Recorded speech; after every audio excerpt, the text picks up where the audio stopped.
While my baby's head was crowning on the delivery table, my stepmother was in a quiet courtroom asking a judge to declare me mentally unfit and hand her my $3.2 million inheritance. In one room, I was pushing a new life into the world. In another room, she was trying to erase mine on paper. That is what a toxic family looks like when you peel off the polite smiles. I did not know any of it yet. All I could hear was the beeping of the monitor and the nurse near my shoulder saying, "Breathe, Jade. Breathe, you are doing so well." The doctor counted to 10. My husband whispered that he could see dark hair. I thought the worst pain in my life was happening between my ribs and my spine. I was wrong. The real pain came later when I learned what Linda Mercer had done while I was too busy staying alive for my daughter. In court, Linda told the judge I was fragile. She said I had a history of anxiety. She said postpartum depression was a real risk. She reminded him that my late mother had left me a large trust, and someone responsible needed to manage it until I was stable. On paper, it sounded almost caring. In reality, it was a quiet theft. She was not just asking for the right to sign checks. She was asking for legal control over $3.2 million my mother had scraped together from a lifetime of work and saving. Money that was supposed to be mine and my daughter's, not a prize for a woman who married into the family after the funeral. While Linda painted me as unfit, I was biting down on a plastic guard and screaming into a pillow. The nurse wiped my forehead and said, "You are almost there. One more push." I thought about my mother and the promise I had made at her bedside 3 years earlier, when she could barely breathe, but still managed to say, "Do not let anyone in this family bully you out of what is yours." I promised her. Then the contraction hit, and the room narrowed to white light and the sound of my own voice breaking. I did not know that at the same time, Linda was sitting straight-backed in a wooden chair, pearls glowing against her pale blue suit, telling a judge that I was a good girl who just could not handle pressure. She said those words while my daughter's first cry echoed down a hospital hallway. By the time they placed my baby on my chest, the petition had already been stamped received. My daughter was warm and loud and furious. I looked at her tiny face and felt something ripped open in me that had nothing to do with stitches. For one brief hour, I forgot Linda existed. I forgot about trusts and signatures and family betrayal. I just stared at the person who had turned my life inside out and thought I would burn down the world before I let anyone hurt you. I did not know that my stepmother had already tried to start that fire on a stack of legal documents across town. Linda arrived at the hospital with a bouquet that was too big for the room. She kissed my forehead and told me I looked fragile. She said the word the way some people say contagious. When the nurse stepped out, Linda pulled a chair to my bed and smoothed her skirt. "Oh, honey," she said, "you do not need to think about anything stressful right now. The important grown-up matters are handled. You just rest and enjoy the baby." I asked what she meant. She waved a manicured hand. "Just some paperwork with the court about your mother's trust. The judge and I talked this morning. With your history and the hormones and everything, it is better if someone stable keeps an eye on things until you are back to yourself." My throat went dry. History, hormones, stable. The words felt like labels being glued to my skin without my consent. I wanted to tell her that at work, I was the one people trusted with numbers they would not show their own families that I knew more about fraud and financial abuse and inheritance drama than anyone in that room, that my mother had chosen me as the sole heir for a reason. But my body was shaking and my baby was starting to fuss, and for a second I could almost believe her. Maybe I was too tired to fight. Maybe this was just temporary. I remember the months after my daughter was born with a clarity that feels cruel now, because the months before her birth were shaped by a different kind of pain, the kind that settles in your bones long before anyone tries to take your money or your sanity, the kind that begins with the quiet death of the only person who ever saw you without filters or performance.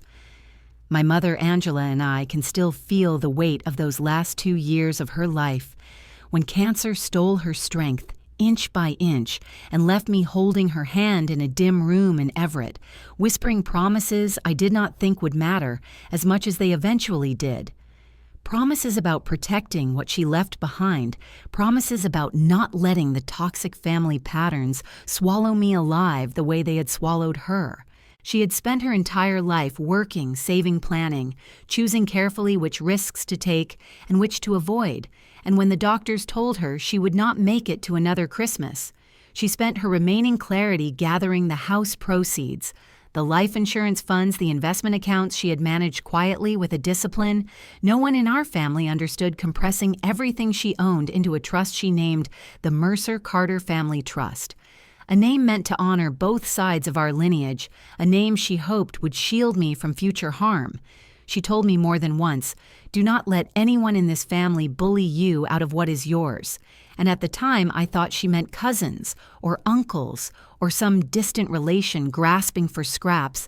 I did not know that the threat would come, wearing perfume and pearls, stepping lightly into our lives the moment the funeral flowers began to wilt.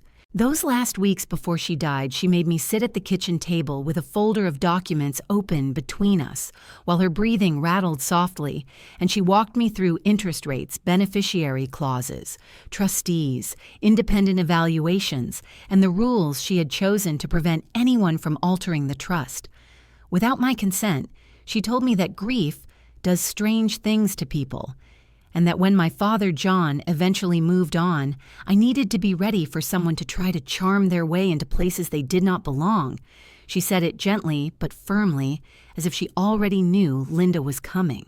When she died 3 years ago, I tried to honor her wishes and keep the financial world separate from the emotional collapse I felt daily. I worked in fintech in Seattle, buried my mind in anomaly detection models and fraud monitoring systems because numbers do not lie the way people sometimes do.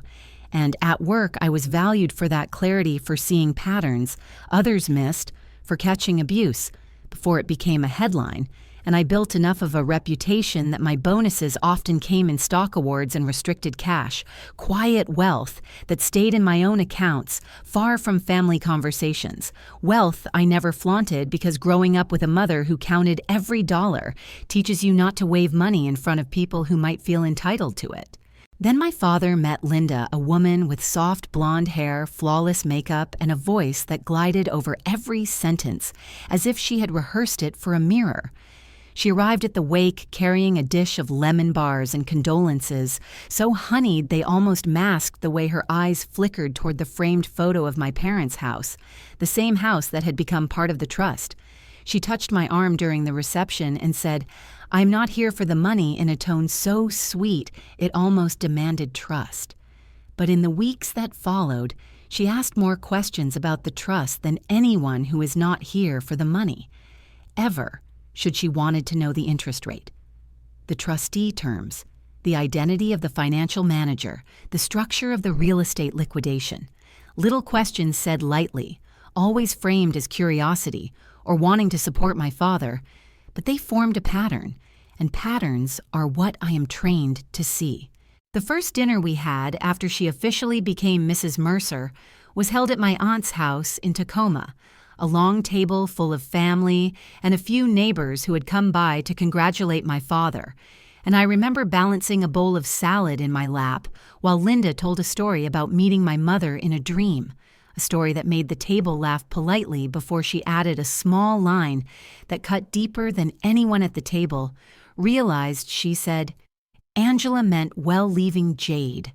That inheritance, but giving that much money to someone so emotional seems risky." And my father John sat beside her without a flicker of disagreement, slicing his chicken as if the words meant nothing. I felt the familiar burn of humiliation press against my ribs, because it is one thing to be dismissed in private and another to be diminished in front of people who watched you grow up, people who remembered your childhood braces and scraped knees, people who now looked at you with that pitying tilt of the head that says, maybe Linda has a point. I had gone to therapy after my mother died because the grief came in waves I could not control because I was exhausted from balancing hospital visits and work deadlines, and because my mind had grown heavy from holding too much, and therapy had been a lifeline, a place to breathe. But when I mentioned it once during a family conversation, Linda tilted her head and said sweetly, "I'm so glad you sought help. Just let me know if you ever want me to keep some notes in case your father or the family needs to support you." I thought she meant it kindly. I did not know she kept copies of those notes, nor that she saved the emails I had written to a grief counselor in the first months after my mother passed, emails where I admitted exhaustion and fear.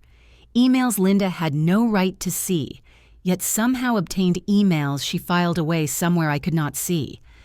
I did not know any of this until much later, but if I had paid attention to the way she watched me during that first dinner, I might have sensed what she was collecting, because Linda collected weaknesses the way other people collected porcelain figurines, small fragile things that might be valuable if displayed correctly. A few weeks after that dinner, I walked into my father's study to drop off some paperwork, and I noticed a folder on the desk, partially tucked under a newspaper, a light blue folder with a tab that read, "Jade Mental Health," in Linda's perfect handwriting. I froze for a moment, my fingertips hovering over the edge of the folder, because I knew instantly that she had built this slowly and deliberately, piece by piece, every note, every email, every conversation, framed as care, but gathered as ammunition, and I stepped back from the desk with a chill that felt like betrayal settling under my skin. I did not open it then, but I knew something had shifted.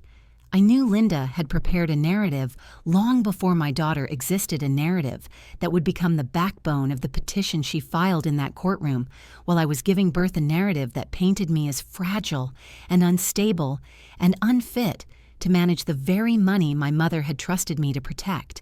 I did not know the full danger yet, but I felt the first ripple of it, the quiet warning that someday Linda would use that folder to try to take what was mine.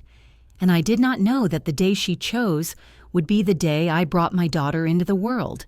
The first real fall in this long descent came a few months before I became pregnant, long before the delivery room and the courtroom and the petition that tried to turn me into a footnote in my own financial story. It happened at a dinner my father and Linda hosted at a country club tucked against the shoreline in Bellevue, the sort of place with chandeliers that try too hard and guests who measure their worth in how confidently they order wine. And I remember walking in feeling cautiously hopeful, because I had promised myself that grief would not define every chapter of my life, and I wanted to live as someone my mother would be proud of.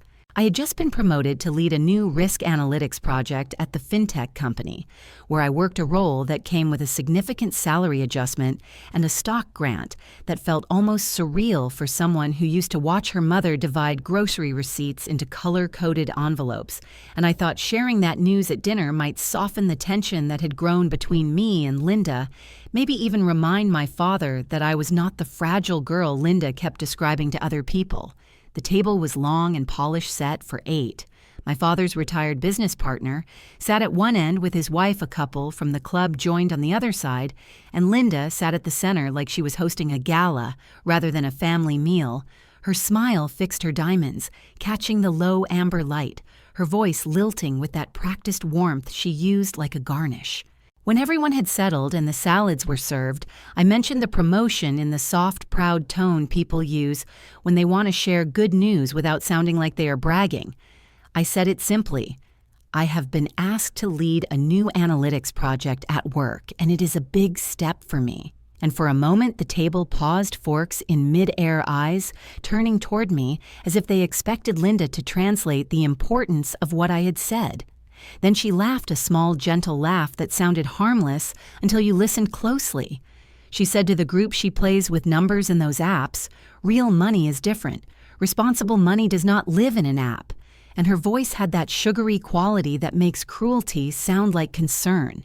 The other guests chuckled politely, and I felt heat rise in my throat, because what she implied was not that my work was technical or specialized or even confusing to her. She implied it was childish trivial, something unworthy of adult respect. And when she attached the phrase, responsible money, I knew exactly what she was doing. She was drawing a line between my work and the $3.2 million in my trust. She was claiming ownership of the grown-up domain, the domain of real estate and tangible assets and financial decision-making, as if I were some teenager playing with a budgeting app instead of a professional handling risk models worth billions. My father did not contradict her. He just dabbed at his lips with a napkin and changed the subject to the upcoming golf charity event. And I swallowed the anger the way women have been trained to swallow it for generations, smoothing my features because I refused to give her the satisfaction of seeing me flinch.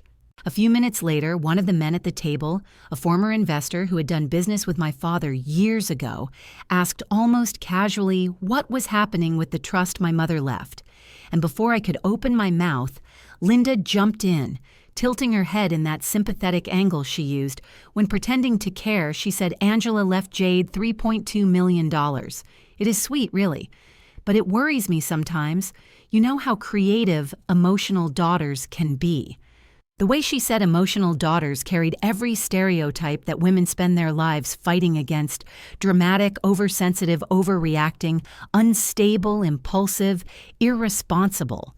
And the guests nodded along lightly because they did not know me. They only knew the version of me. Linda had curated the girl who shut down over a spreadsheet, the woman who cried easily, the daughter who never quite measured up in maturity. I stared at my plate and felt something tighten in my chest, a familiar shame from childhood years when teachers told me I was too sensitive, and relatives told me to toughen up. But there was no escape now because Linda had turned my emotional history into entertainment. She was performing my faults for an audience who believed her simply because she delivered the lines with elegance. Someone asked politely why I was not married yet, or why I had no children. And Linda breezed in with, "Oh, she is almost 30, she will figure it out." But you know how she gets when life gets stressful, and the smug little sigh at the end of her sentence made me want to fold my napkin and walk out. Yet I stayed because walking out would have fed the story she was crafting about me. After dessert, I excused myself to use the hallway restroom, partly because I needed air, partly because the humiliation felt too loud inside my skull. And as I stepped into the dim corridor, I heard Linda's voice drifting from the corner, low and conspiratorial. I moved closer and realized she was on the phone, speaking quietly to someone whose tone suggested familiarity. She said, "Between you and me, she is not built to handle serious wealth. If anything happens after she has a baby, we may need someone else to step in. Just remember that when you see her name on the trust file." My pulse thudded in my ears because it suddenly became clear that the dinner had not been an accident or a coincidence. It had been a stage, a performance designed to craft a narrative, and she was extending that narrative into financial networks that mattered people who knew my father and respected him. People who had influence at banks and institutions connected to the trust.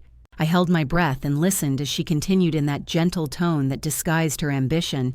She said she just wants to protect my father's interests. That postpartum instability was common, that sometimes mothers need guidance with large assets, and hearing her talk about children and instability made my stomach twist because she spoke as if she already planned to use my future motherhood as evidence against me long before I even knew I wanted a baby. I slipped back to the table unnoticed, sitting with my hands folded and my heart pounding slowly back toward normal. And I looked at Linda across the table as she smiled and lifted her wine glass, appearing to toast something lighthearted. But I now knew she was toasting the seed of a story she intended to plant everywhere she could. The story that I was emotional, unreliable, unfit. And in that moment, something subtle shifted inside me. A quiet recognition that women like her do not need to shout to destroy someone. They just repeat a lie softly until it sounds like truth, and the people around them accept that truth because it comes wrapped in charm. I left that dinner understanding that Linda's narrative was not carelessness, it was strategy, and I felt a hollow ache settle in my ribs as I imagined what my mother would have said if she had witnessed that performance, because she would have recognized the danger instantly. she would have known that this humiliation was not the end but the beginning, and she would have reminded me that in toxic families, the real battles are fought in whispers long before they reach the courtroom.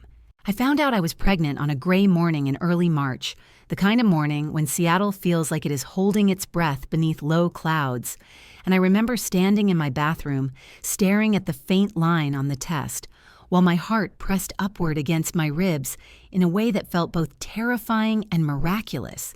I had wanted this in a quiet, private way ever since my mother died, because losing her had carved a hollow place inside me that nothing else seemed able to fill yet. At the same time, becoming a mother without her felt like walking into a room where every light had been switched off. I did not know if I would be good at it. I did not know if grief could coexist with joy. I only knew that something had shifted inside me, and that shift felt permanent. When I told my father and Linda that evening, Linda clapped her hands together in a gesture that looked almost theatrical. She said, "A baby." Finally, she will grow up as if pregnancy were a personality correction rather than a life-altering event. And she hugged me with the same softness she used to handle fragile keepsakes, except I could feel her mind turning behind her eyes, calculating what this meant for the narrative she had been building since the country club dinner. I did not see the full picture yet, but I recognized the faint tightening in her smile, the way she immediately reached for her phone, not to share the news with Joy, but to send me a series of articles before the night ended. Within an hour, my phone buzzed repeatedly.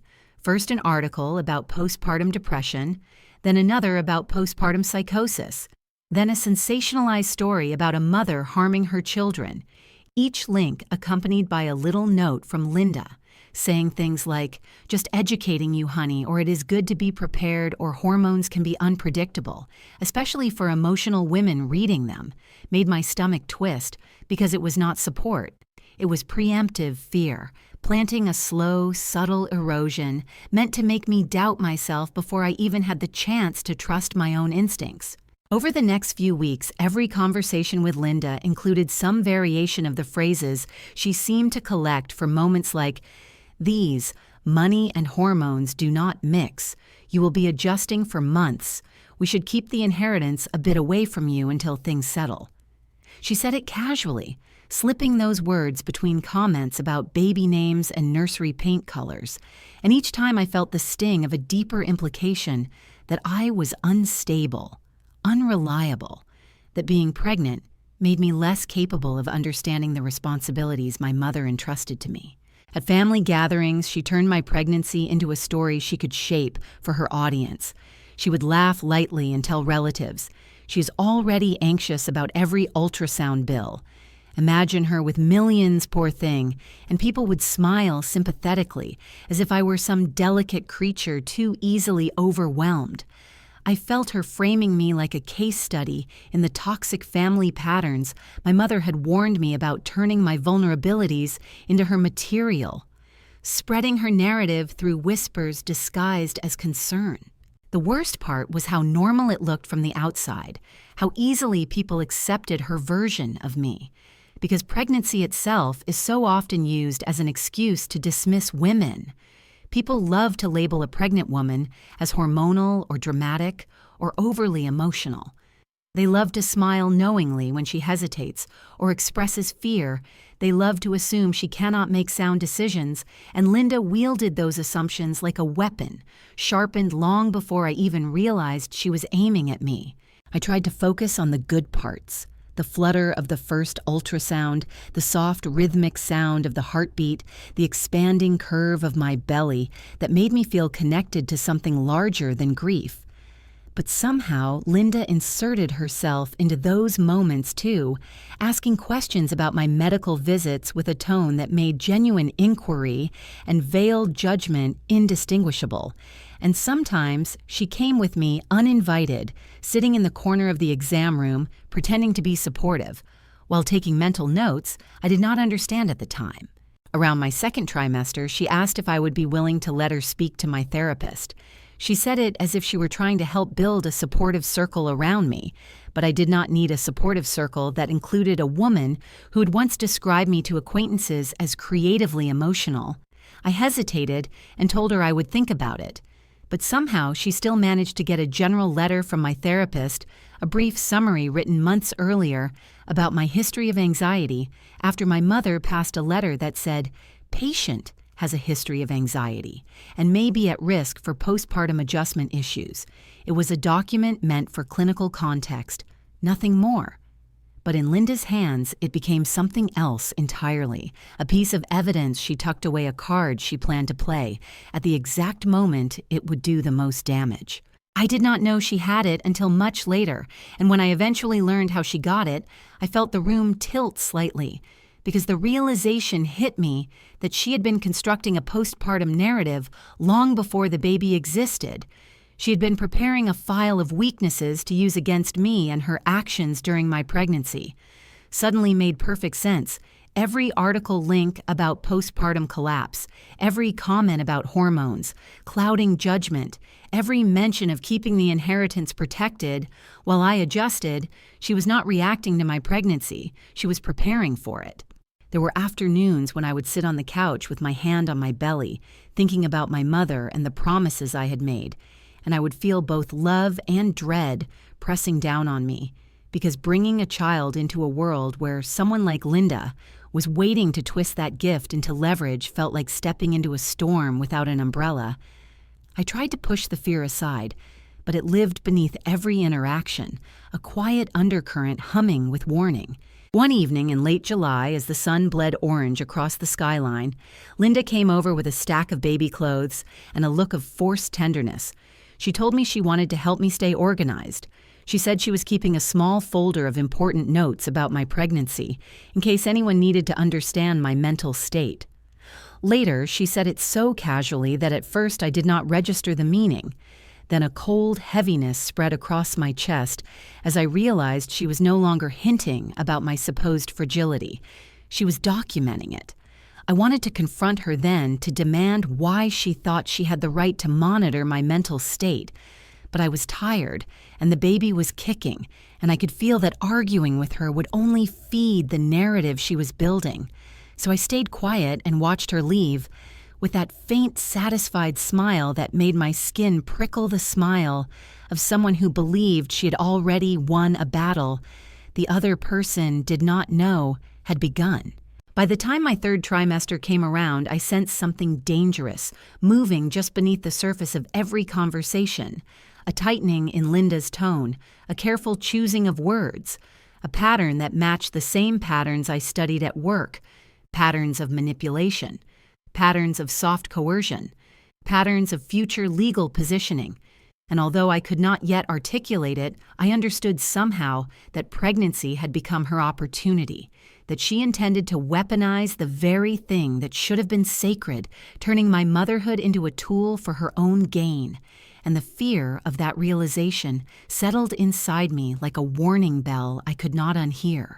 By the time I entered my third trimester, I had learned to live in two worlds at once, the daylight world, where Linda circled me like a patient tutor, correcting a child, and the nighttime world where the truth of who I was and what I knew sharpened into something cold and steady beneath the hum of fluorescent office lights, because Linda only ever saw the version of me she had crafted, the fragile daughter who needed guidance, the emotional girl who could not be trusted with serious responsibilities.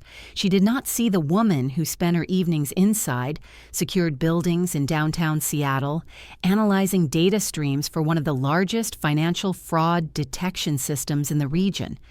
She did not see the woman who could read behavioral anomalies the way other people read weather forecasts. She did not see the woman my colleagues relied on when something suspicious surfaced in the logs. She did not see the quiet confidence I carried inside those walls where numbers told the truth without twisting themselves into narratives meant to manipulate. During the day, Linda made herself comfortable in my space. She would sit on my couch with baby catalogs and parenting books spread around her like props for a role she enjoyed performing. She would talk endlessly about stability and real responsibility.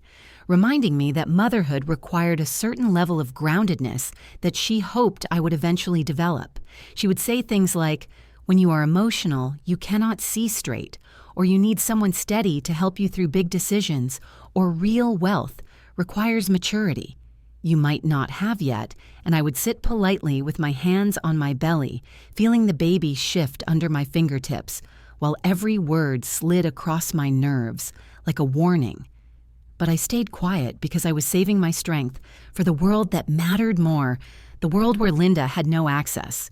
At night, I would drive to the office where security guards greeted me by name and asked about the baby, and inside those walls I felt my spine straighten the way it always did when I stepped back into the life I had built. Without family interference, I would swipe into the analytics floor and sit before screens filled with data patterns that never lied to me. Patterns of account movement, petition filings, flagged transactions, and cross-system alerts that indicated potential abuse or manipulation. And on those nights, we were testing an updated module designed to detect guardianship fraud. A module inspired partly by the high-profile cases in the news and partly by the rises we had seen in attempts to misuse conservatorship law. I had helped design the architecture of that detection layer months before my pregnancy, adjusting parameters to identify filings made under suspicious timing or with incomplete medical evidence. I had no idea then that the very system I was building would one day be triggered by Linda herself. Yet in hindsight, it feels almost poetic. One evening, my team gathered in the glass conference room overlooking the water, the sky outside dimming into a muted blue. While we discussed new patterns of abuse surfacing in public records, one of the senior analysts presented a case about a man who had filed for temporary control of his mother's assets while she was sedated after surgery, using vague notes about her mental state as justification. And as we broke down the case piece by piece, I felt a cold pulse of recognition, because the language he used sounded eerily similar to phrases Linda had been feeding into conversations about me, fragile, unstable, adjusting postpartum risk, emotional. And while my team saw these patterns as abstract problems to solve, I felt them as footsteps getting closer.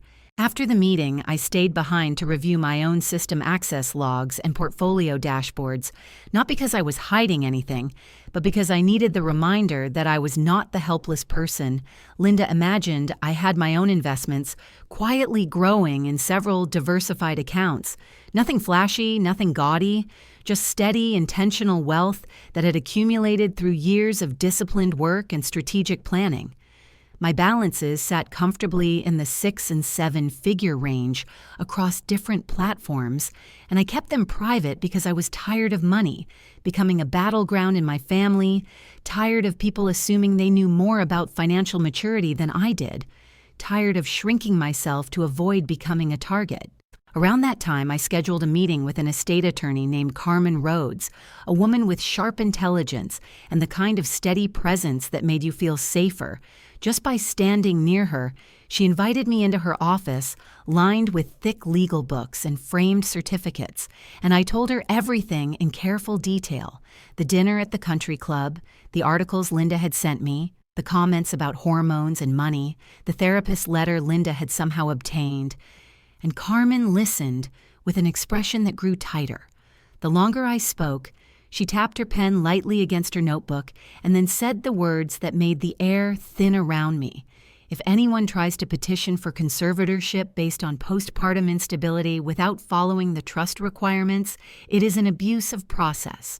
She explained that the Mercer-Carter Trust had several safeguards my mother put in place, including a clause requiring evaluations from 2 independent doctors, not affiliated with the petitioner, before any alteration of management authority could be considered. She told me that postpartum on its own was not grounds for someone to seize control of assets, and if anyone attempted it, the court would likely consider it manipulation if the evidence did not meet the trust standards. Carmen recommended something simple but powerful. She advised me to draft a small side letter confirming that any temporary authority granted for medical decisions or emergencies could not be used to alter trust terms or financial control, and that any major decisions required my consent and the signature of the trustee. She said, I should file it quietly with the trustee and keep a copy with her. And most importantly, she said I should tell no one in the family, not even my father, not until I needed it. I left her office with a folder tucked under my arm and a strange new steadiness in my breath, because for the first time I felt like I had a weapon of my own. Not one fueled by anger or humiliation, but one rooted in law and planning the kind of weapon Linda would never anticipate, because she believed I live my life blindly reacting to emotion rather than shaping strategy. In the days after that meeting, I filed the updated letter exactly as Carmen instructed, sending it to the trustee with a quiet notation and storing a copy in a locked drawer in my home office.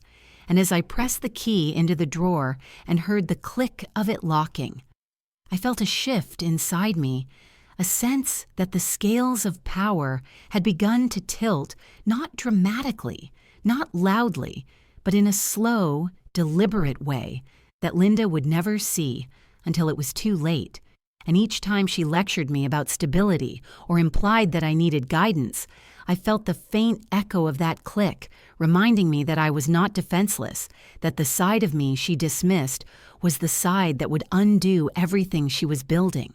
Labor began in the quiet hours before dawn, when the house still felt suspended in darkness, and every sound echoed louder than it should have. I woke to a slow tightening deep in my abdomen, a pressure that wrapped itself around my spine and pulled forward, and for a moment I lay very still, trying to decide whether this was real or just another false start. But then the next contraction rose, with a force that stole my breath, and I knew the long wait was ending. I knew the tunnel I had been fearing was finally opening in front of me. By the time we reached the hospital, the sky had shifted from black to a pale gray that made everything look washed out. The hallways smelled of antiseptic and something faintly metallic, and the triage nurse moved with a calm efficiency that felt almost impossible against the storm building inside my body. She checked my dilation, nodded, and said softly, "You are in active labor, dear. Let us get you settled." And the words made my throat tighten, because this moment, the moment my mother should have been there for, was unfolding without her, and I felt her absence like a hollow ache that pulsed between each contraction. They wheeled me into a delivery room where machines beeped steadily, the monitor tracing my daughter's heartbeat in rhythmic waves that grew louder when the contractions surged. Ethan stood beside me with his hand wrapped around mine, whispering encouragement that sounded muffled under the roar inside my head. The nurse adjusted the IV and dimmed the lights slightly, buying me small pockets of comfort between the waves of pain that rose and fell with ruthless precision. And for a few minutes, I managed to focus only on my breathing, on the steadily increasing intensity of the contractions, on the sense of surrender your body demands when it begins to open itself in ways you cannot control. I did not hear Linda enter the room. At first, I only felt the shift in the air when she stepped closer, her perfume arriving before her voice sweet and layered and out of place, in a room filled with sweat and fear and raw effort. She moved to the side of my bed, with her hands clasped gently, as if she had come to bless this moment rather than steal something from it. And she said in that soft, polished tone, "Just breathe, honey. You are doing so well," the kind of tone strangers use on frightened children. A sharp contraction tore through me, and I gripped the bed rail, breathing through clenched teeth, while the nurse murmured encouragement, and in that vulnerable space between pain and exhaustion, the nurse returned, holding a clipboard with several forms clipped to it. She said, "These are just standard hospital forms, consent for billing emergency representation, and a few routine authorizations you can sign whenever you are ready." And before I could fully process her words, Linda stepped closer and touched my shoulder lightly. "Just sign," she said, her voice velvet smooth.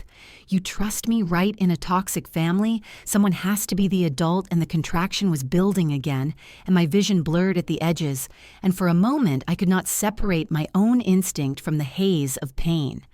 Wrapping around my mind, I scribbled my signature on a few pages without fully reading them, thinking they were the typical insurance documents every patient signs when they are barely able to speak. I did not know that Linda was watching my pen move with a faint flicker of triumph in her eyes, nor that she was mentally calculating how these signatures would later help her justify her claim that I was incapacitated and unable to make sound decisions. I only knew that I needed the contraction to end, and that the sound of my daughter's heartbeat on the monitor kept me tethered to the room as everything inside me splintered into the raw, primal fight of childbirth. Between contractions, Linda stepped out of the room telling the nurse she was going to call the insurance company to make sure everything was smooth for billing.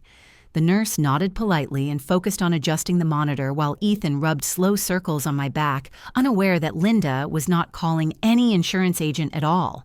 Instead, she slipped into a quiet hallway where she opened her phone and clicked into a waiting Zoom link, her face tilting into the screen with a poised calmness that stood in violent contrast to the chaos happening in my room. On the other side of the call was Mark, her attorney, a man whose voice always carried a faint undertone of condescension. He greeted her briskly, and she said in a hushed, urgent voice, "She's in active labor. This is the perfect time. I have the therapist's letter ready. Everything is lined up," and Mark nodded as he pulled up the digital petition they had prepared days earlier, a petition that described me as emotionally unstable, historically anxious, prone to episodes that impaired judgment, and now in active labor, which they claimed rendered me temporarily unfit to manage major financial matters.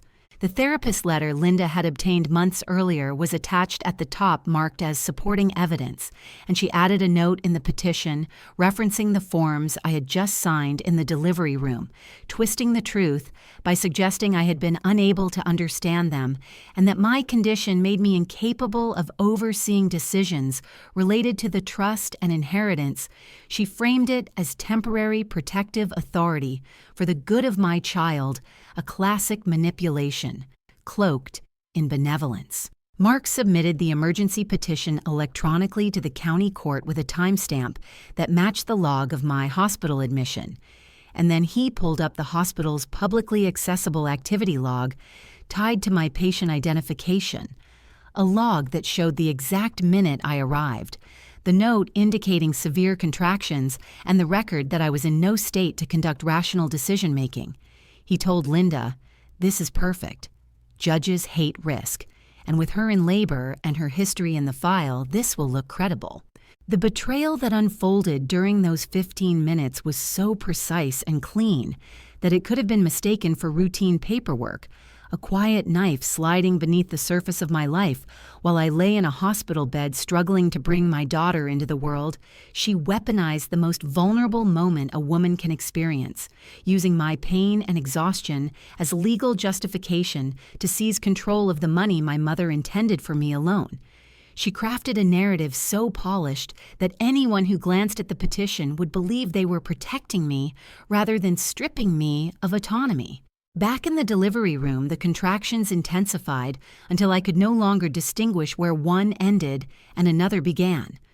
Time blurred into a series of breaths and shouts, and the nurse counting slowly to 10, Ethan whispered that he could see her head, and the doctor appeared with calm authority telling me I was almost there. And for a brief, fleeting moment, the room brightened as if this final push would bring clarity. But beneath that moment, a different story was already being written in a quiet office on the judicial server, a story where I was labeled unfit in the exact minute I was becoming a mother.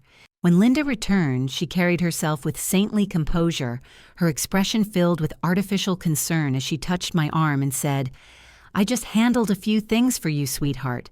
Everything is under control." And I remember thinking how strange her words sounded as another contraction tore through me, as if she were speaking a script written for a different scene. But I was too consumed by the agony to question her tone, too focused on the life forcing its way into the world to see the trap closing around me too, lost in the raw instinct of survival to sense the betrayal deepening with each signature, Each click of Mark's mouse, each line submitted into the court system where my future was being rewritten without my knowledge. I would not learn until hours later that the moment my daughter's first cry filled the room was the same moment the judge received the petition that claimed I was incapable of caring for myself or the wealth entrusted to me.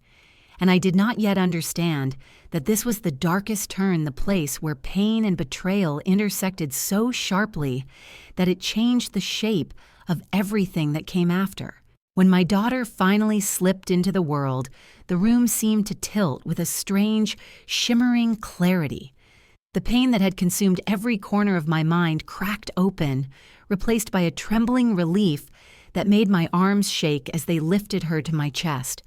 She was warm and impossibly small, her breath brushing my skin like something sacred, and for a moment everything went still. The noise of the monitors softened, the lights blurred into gentle halos, and the weight of what Linda had done had not yet reached me.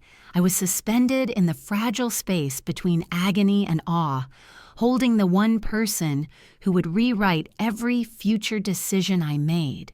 I cried.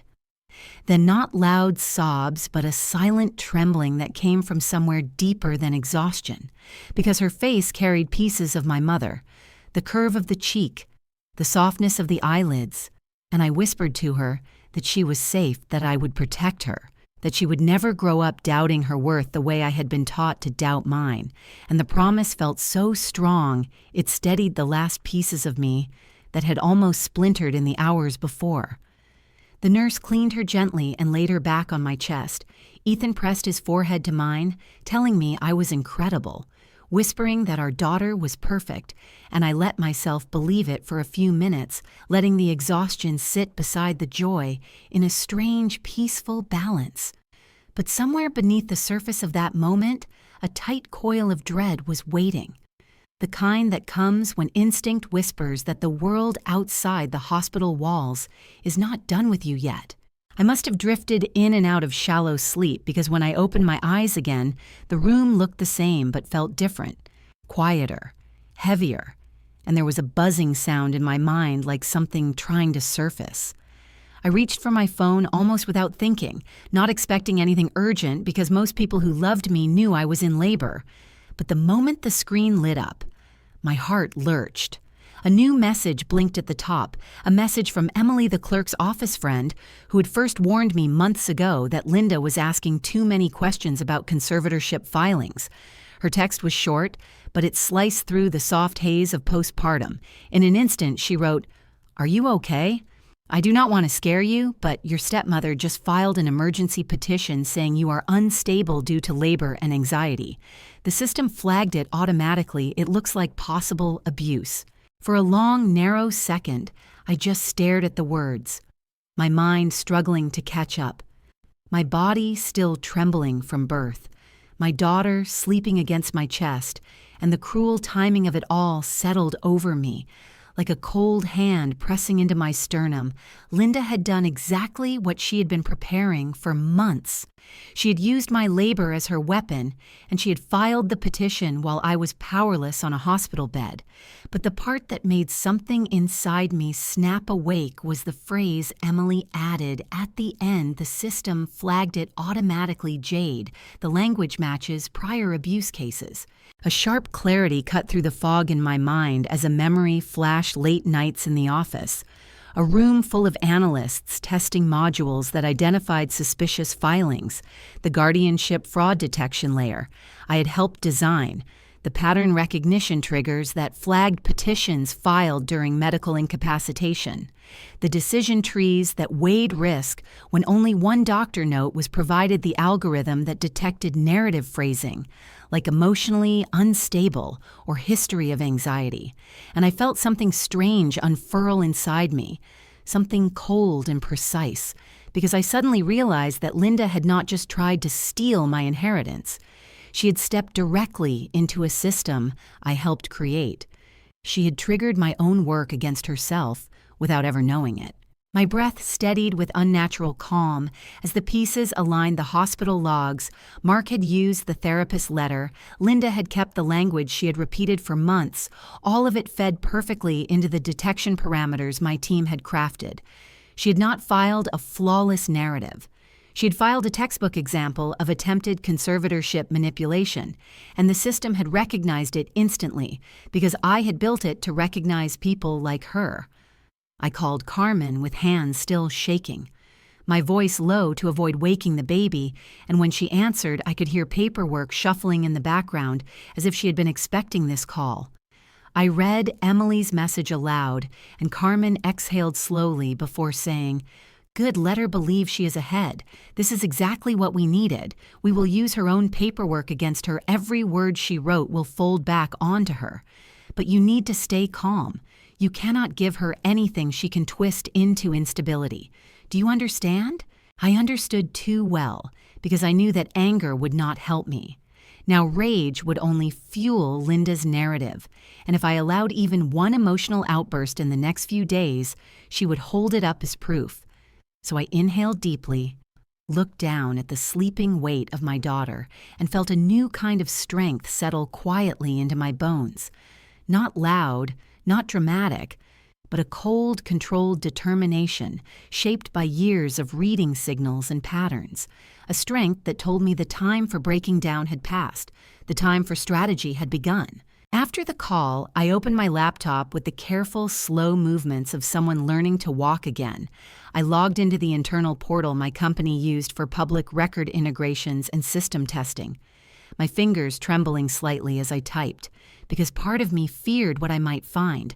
But the moment the page loaded, my chest tightened and then released in a long breath.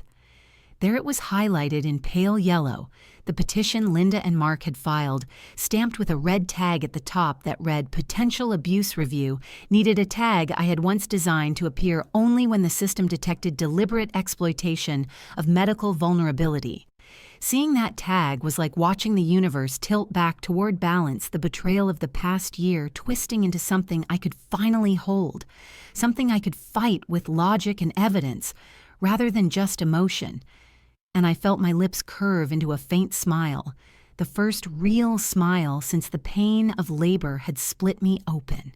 I whispered quietly, "You just stepped onto my field, Linda, and on my field the logs keep everything."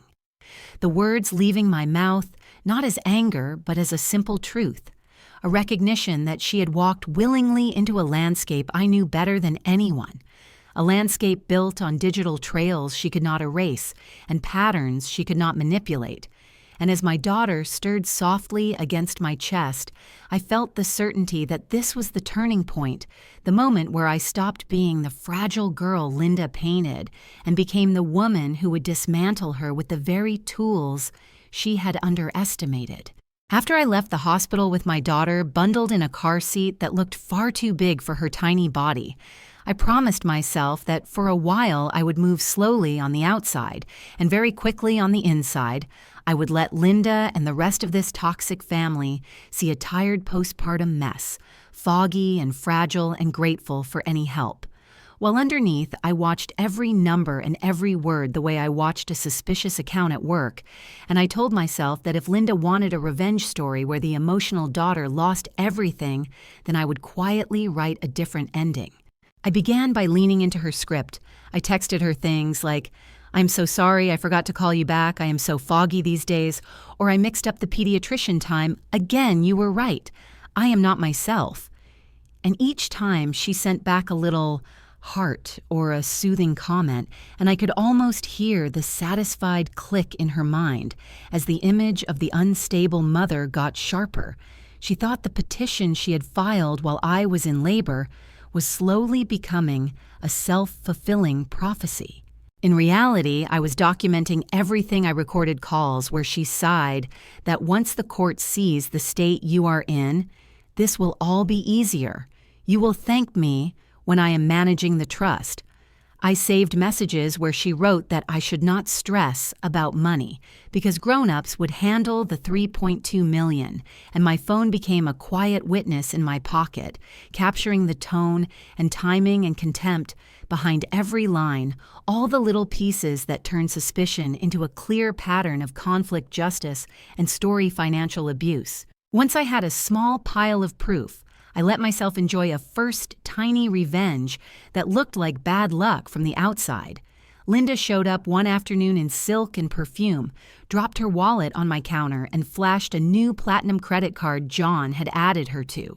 She laughed that now she finally had a card with real limits instead of the tiny debit cards people cling to when they are scared of money.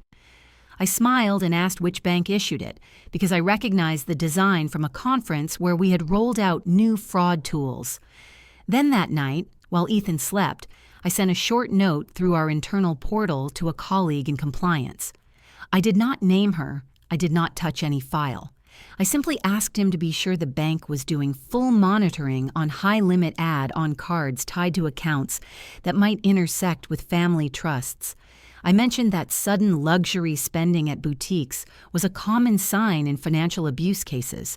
Then I closed the laptop and went back to rocking my daughter.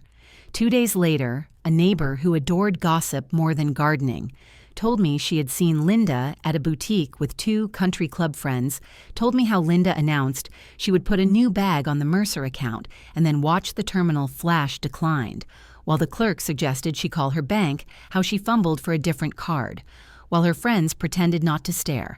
And that evening, Linda stormed into my kitchen complaining that the bank was incompetent and that responsible money should not be treated like this.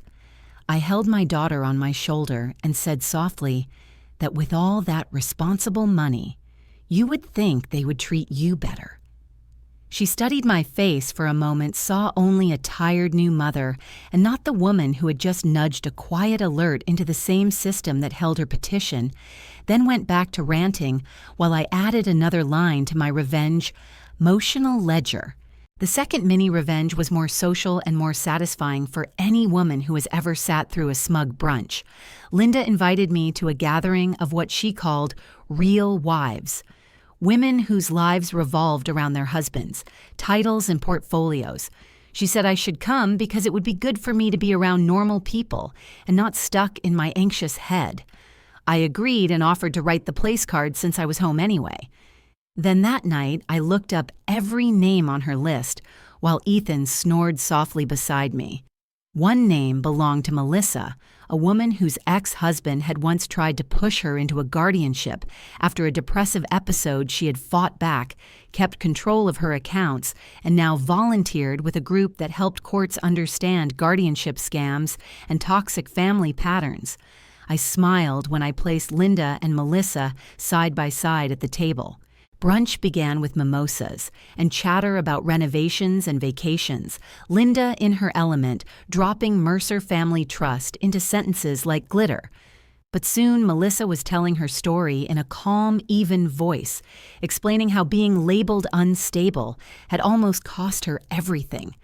Talking about judges who had finally recognized the pattern as abuse, using phrases like financial coercion and family betrayal that landed on the table like small stones. I watched Linda's shoulders stiffen and her laugh grow thin. When another guest turned to me and asked if cases like that were common, I said quietly that in my work I saw many situations where someone in the family painted a daughter or a wife as emotional so they could slide into control. I did not look directly at Linda, but I felt her eyes on me. She could not object without admitting how closely the story matched her own behavior, so she smiled too brightly and changed the subject, and somewhere under the clink of silverware and the murmur of voices, I felt a little click as another piece of betrayal family karma fell into place. The third petty revenge cut at the one thing she loved almost as much as money. Her public image as the generous matriarch Linda adored, seeing her name in tiny local articles about donations, She kept clippings in a folder and underlined Linda Mercer every time. So when she proposed a modest scholarship gift from the trust and showed me draft paperwork with her name in bold and mine in smaller type, I took it home without arguing and opened my own account records, the ones funded by my salary and investments she pretended did not count. The next day I called the foundation, explained that there would be 2 gifts this year, one from the trust and one from me personally, in honor of my mother Angela. I asked politely that the plaque and program list Angela and Jade Mercer as primary donors and note the Mercer family support afterward. The coordinator sounded touched when I mentioned that my mother had raised me mostly alone before illness took her, and within a week the checks had cleared and the materials were printed. On the night of the event, Linda walked into the hall in an expensive dress, ready for praise. She picked up a program and I watched her eyes move down the donor list. Watched the moment she realized that the largest letters on the page were Angela and Jade Mercer. In honor of mothers who fought alone with Mercer family, listed below her smile faltered for a heartbeat before she forced it back into place. Later, she pulled me aside and whispered that it would have been polite to warn her. I answered calmly that Mom was the one who built the life that made any of this possible, and honoring her felt right. Anyone listening would have heard nothing but love. But Linda heard the quiet reminder that the money she was circling had never been about her. Through all of these small acts, I kept collecting data. I saved audio files where she muttered that once the court sees the postpartum mess, that trust is mine to manage. I captured screenshots of emails where she told friends I was too fragile for responsibility and that someone stable needed to handle the inheritance. I kept a diary of dates and phrases and humiliations, and every new entry made me feel less like the helpless target in a toxic family drama, and more like a woman slowly steering the narrative back toward truth. By the time my daughter was 6 weeks old, I had a neatly organized encrypted folder labeled simply Linda copies of the emergency petition lists of every time she used my anxiety as a weapon evidence that this was not concern, but a long con built on family betrayal. And when I looked at that folder, I no longer felt only anger. I felt a steady calm because I knew that when the time came to open it in front of the right people, the story inside would not be about the fragile girl Linda tried to sell it would be about the woman who understood logs and numbers and paper trails, and who finally decided that revenge, inheritance drama could be settled with facts instead of screams. I realized that every petty revenge I had delivered was simply clearing the ground for the moment I would finally bring everything into the light. So when Linda announced a family meeting at the Bellevue house and called it an intervention to protect the assets and the baby, I let my breath shake a little on the phone and said softly that I was not sure I could handle something so serious. Right now, she responded with a syrupy voice meant to sound maternal and assured me that everyone only wanted what was best for me. And I knew from the way she spoke that she believed she had already won, that she would walk into a living room arranged like a courtroom and paint me as the fragile, emotional daughter who had lost touch with reality, and that every person present would nod along because postpartum women are the easiest targets in any toxic family. But she did not know that across the last few weeks, I had been assembling not just evidence, but a small quiet audience of my own. The plan started the night after the brunch humiliation, when I called Carmen and told her that Linda was assembling something larger. I could feel it in the timing and the urgency of her messages.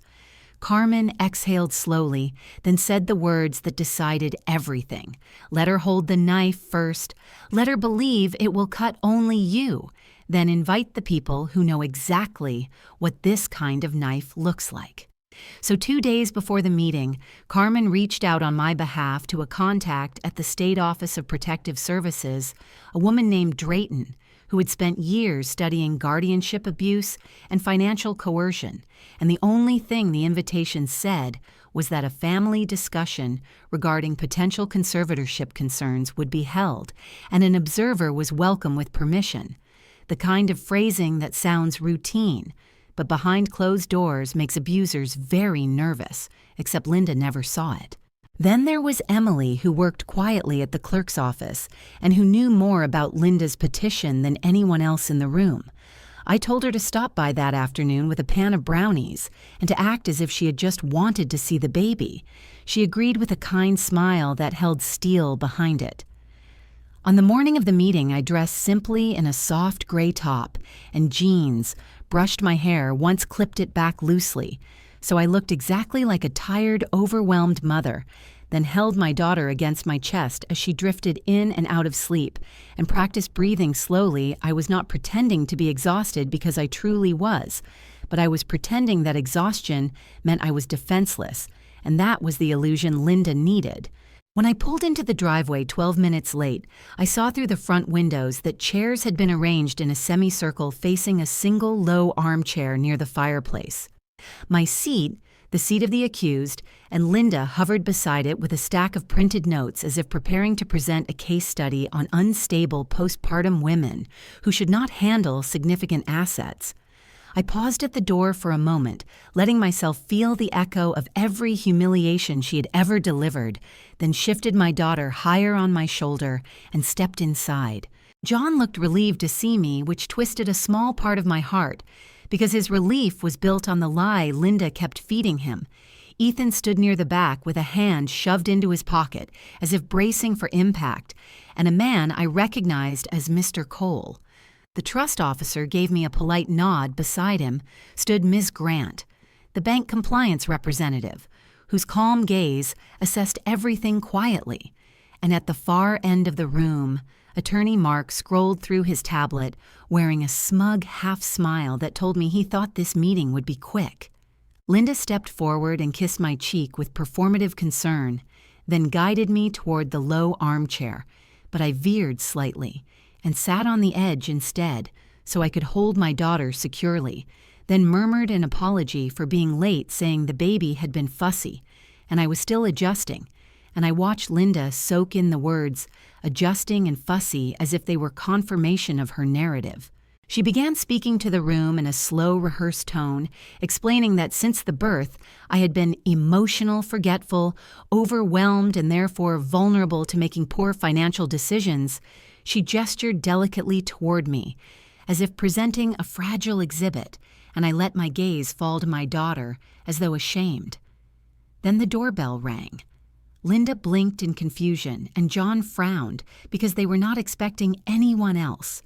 I stood up slowly and said, "I think that is just a friend dropping by with something for me, nothing serious," and opened the door to reveal Emily, standing with a small smile and a pan covered in foil. She stepped inside, waving politely, and Linda's face tightened, but she said nothing because sending Emily away would make her look controlling. Another 2 minutes passed before the security camera pinged again, and this time, when I answered it, was Drayton from Protective Services, with a neutral expression and a badge clipped discreetly to her belt. I introduced her casually as someone who had been helping me understand some court language. She nodded to everyone and sat quietly in the corner, and I felt the air tighten across the room, as if Linda sensed something shifting, but could not yet identify the cause. The semicircle that was meant to corner me now looked more like a panel of witnesses. Mr. Cole straightened slightly. Ms. Grant folded her hands and watched Mark's smile faded, and Linda's fingers fidgeted with her printed notes. I returned to my seat and placed my small laptop bag beside me. Inside it was a simple silver USB labeled "Baby Photos" in black marker, a harmless object in appearance, but loaded with the timeline audio files, petition copies, therapist letters, and every digital breadcrumb that Linda had left behind.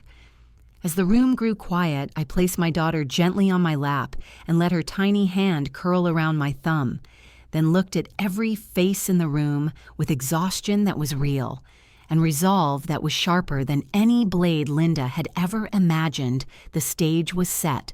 The witnesses were present, and Linda still believed this intervention belonged to her.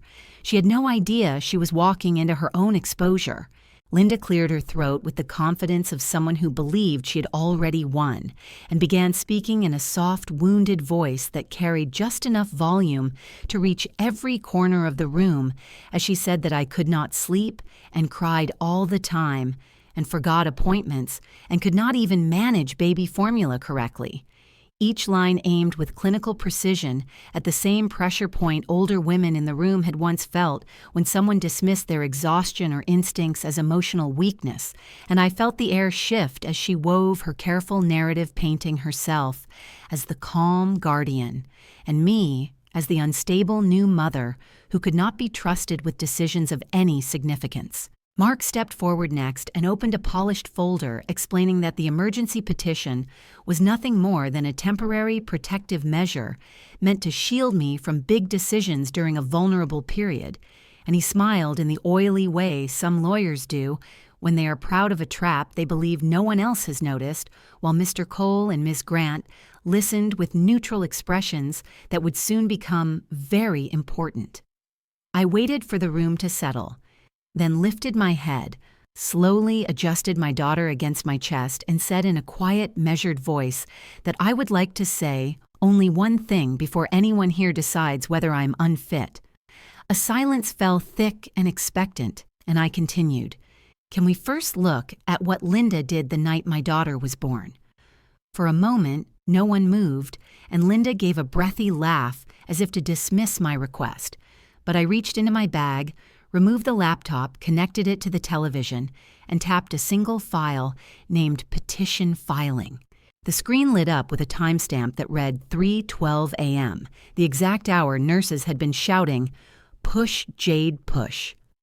While I clung to consciousness, and beneath the timestamp, the document displayed Linda Mercer, petitioning the court to grant her temporary authority over all major decisions of the Mercer-Carter Family Trust due to my alleged incapacity.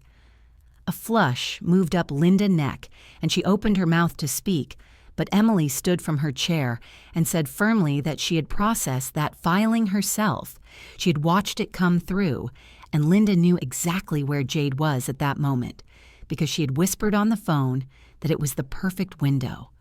Before Linda could deny anything, I clicked the next audio file, and the room filled with her own voice recorded a week before the birth, saying once she is postpartum, she will not be able to fight.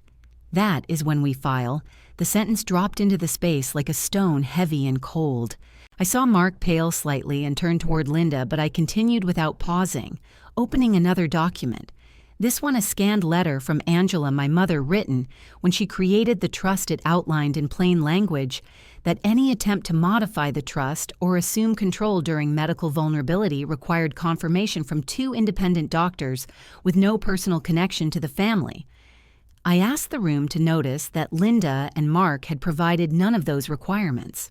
Then I opened the independent psychiatrist report I had arranged quietly 2 weeks prior, showing evaluation dates and professional assessment stating that I demonstrated clear capacity and strong emotional resilience and was fully competent to manage financial matters. Ms. Grant leaned forward at this and narrowed her eyes at Mark in a way that made his posture stiffen. But I was not done, because this was not simply a legal battle. It was a pattern of deception. So I played the next file, a chain of emails Linda had sent to 2 acquaintances in the financial world, and her words appeared across the television in sharp black letters. "If this works, I will finally have control over the $3.2 million. She's been wasting emotionally." The silence in the room deepened into something electric and acidic, the kind of silence that forms when a lie collapses in real time. Ms. Grant finally broke it, turning toward Mark with a voice that carried both authority and disgust as she asked, "So this was never about protecting a vulnerable mother. This was about gaining control of her assets." Mark stammered something about concern and timing, but his argument wilted in the air. I kept my voice steady as I looked at all of them and said, "This is not just a revenge story. It is a clear case of attempted financial abuse inside a toxic family, and I specialize in identifying this pattern for a living." That sentence made Linda blink rapidly as if she had misheard the words, but she had not, and neither had the people around her. I took a breath and revealed the final layer, explaining that the bank system that had flagged the petition for potential abuse was built using a fraud and guardianship anomaly detection project I had helped lead during my work with the fintech team, meaning every suspicious detail Linda had tried to bury was automatically logged, analyzed, and surfaced because she had walked directly into a system designed to expose exactly what she was attempting. Mr. Cole's shoulders dropped with relief as if the pieces finally made sense. Ms. Grant nodded slowly in acknowledgement, and even John looked devastated as the truth assembled itself into a narrative no one could deny. Linda tried to speak, reaching for a phrase that might paint her actions as concern or misunderstanding, but the weight of the evidence sat between us like a wall she could not climb. She glanced at Mark as if begging for rescue, yet saw only fear of professional consequences. Then she looked at the others, the witnesses she had not expected to face, and for the first time her confidence wavered so visibly it was almost painful to watch. My daughter stirred lightly in my arms, and I held her close as I closed the last folder on the laptop. The display froze on the timeline of events, each entry dated and stamped, each piece of her manipulation arranged plainly, and I felt a quiet calm settle in my chest, the calm of someone who had not shouted or begged or broken down, the calm of someone who had simply revealed the truth in front of the people who needed to hear it. And as the room continued to sit in silence, I realized Linda was no longer looking at me. She was looking at the evidence, at the system she had underestimated, and at the woman she had spent years calling emotional, who now stood before her, holding not just a child, but the full power of a story told without fear. The silence that followed the exposure did not last long because consequences have a way of gathering speed once truth is no longer hidden. And within 48 hours, the bank issued a formal notice stating that Linda would not be considered for any temporary authority or involvement in the Mercer-Carter Family Trust, citing irregularities in her petition and concerns about potential financial coercion, which meant that every effort she had made to paint herself as the responsible guardian collapsed in a single paragraph. Then Mr. Cole submitted a supplemental report documenting Linda, attempts to bypass trust requirements, including the missing independent evaluations, and that report was automatically forwarded to regulatory oversight, something Linda clearly had not expected. Soon after that, Carmen filed a complaint with the State Bar Association, attaching the audio and documents showing Mark's role in the attempted conservatorship abuse, and within a week, he received notice of an active investigation.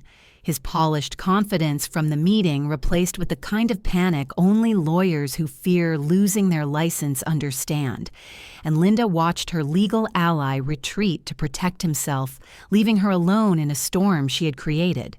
The next wave of fallout came from a direction she had always relied on, the country club circle she curated so carefully, with curated smiles and curated donations, because gossip travels faster than official reports, especially when it contains the words she tried so hard to hide, words like postpartum crazy, an attempted takeover, and guardianship abuse. And before long, the same women who once complimented her pearls and dresses now avoided eye contact at luncheons, whispering that they did not want to be associated with family karma, or someone who tried to steal her stepdaughter inheritance while she was giving birth. I heard from a neighbor that Linda attempted to correct the story, insisting she had only been trying to protect me. Yet each denial made her sound more desperate and more guilty because everyone knew what desperation smells like, and it did not smell like protection. My first extreme revenge drifted into her life quietly without spectacle, which made it even more piercing. She applied for a seat on the philanthropy board of a wealthy foundation, hoping to restore her reputation with public service. She dressed impeccably for the interview, rehearsed compassionate lines in the mirror, and walked into the building expecting admiration. But the foundation used an updated compliance filter in its vetting system, a filter created from anti-abuse criteria that my own team had helped design, and all I had done was ask the technical unit during a routine update to ensure the system flagged any applicant with participation in attempted guardianship coercion cases, not naming her, not pushing anything, just ensuring the rules recognized the patterns, and a week later she received a polite rejection letter stating she was not approved for undisclosed reasons. She arrived at my house soon after, red-faced and trembling, complaining that she was being unfairly judged by people who did not know her, while I simply held a cup of tea and nodded sympathetically, because there was nothing left for me to explain. The world was now reflecting her actions back at her without my help. The audacity return arrived 2 weeks later when she knocked on my door, looking smaller and older than I had ever seen her. She asked if we could talk, saying she messed up, said she acted out of fear and confusion, said she needed my help and maybe some financial support until things stabilized because we are family. And for a moment I saw the flicker of the woman she tried so hard to pretend to be, someone tender, someone maternal. But it vanished quickly under the weight of everything she had done. I told her softly that family does not erase you and call it protection, that love does not forge signatures or file secret petitions at 3 a.m. And instead of anger, I offered her something far colder and more honest, a printed list of free legal aid resources and therapists experienced in addressing control-based behavior patterns. Then I told her she needed to take responsibility for her own life because she had spent too long trying to take responsibility for mine. She stared at the paper in disbelief, as if she could not understand how the girl she once called emotional was now the woman drawing boundaries she could not cross, and she left without saying another word. My second extreme revenge was quieter and far deeper, one that touched not her name but her legacy. I used a portion of the trust combined with my own investments to establish the Angela and Jade Foundation, dedicated to supporting women facing financial coercion inside their families, funding legal education, emergency financial assistance, and training for judges on recognizing patterns of guardianship manipulation. And I did not invite Linda to the launch ceremony, did not include her name on any plaque or brochure, did not even hint that she existed, because using the very money she tried to seize to protect women like me was a justice sharper than any confrontation. In the weeks that followed, I moved with Ethan into a small, bright house with a garden where sunlight stretched across the lawn. In the mornings, I hung a framed photograph of my mother, Angela, in my office and placed my daughter Crib near a window where she could watch the leaves move when the wind blew, and every night when the house grew quiet, I allowed myself to breathe without fear for the first time in years. Looking back at the entire journey, I realized I never needed to scream or threaten or prove my worth through rage. I used the one thing my mother had trusted me with, my mind, the same mind Linda dismissed as fragile and emotional, the same mind that carried me through every attempt she made to erase me. And as I sit here telling this story, I want to say thank you for staying with me through this long road of quiet justice and silent revenge.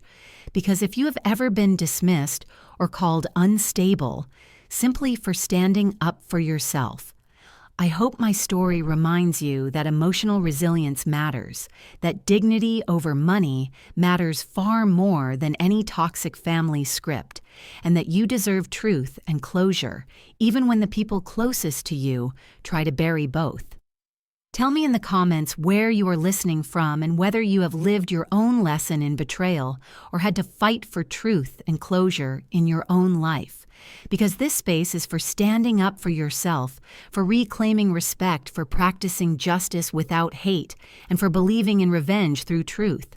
And I hope you will subscribe so you do not miss the next story.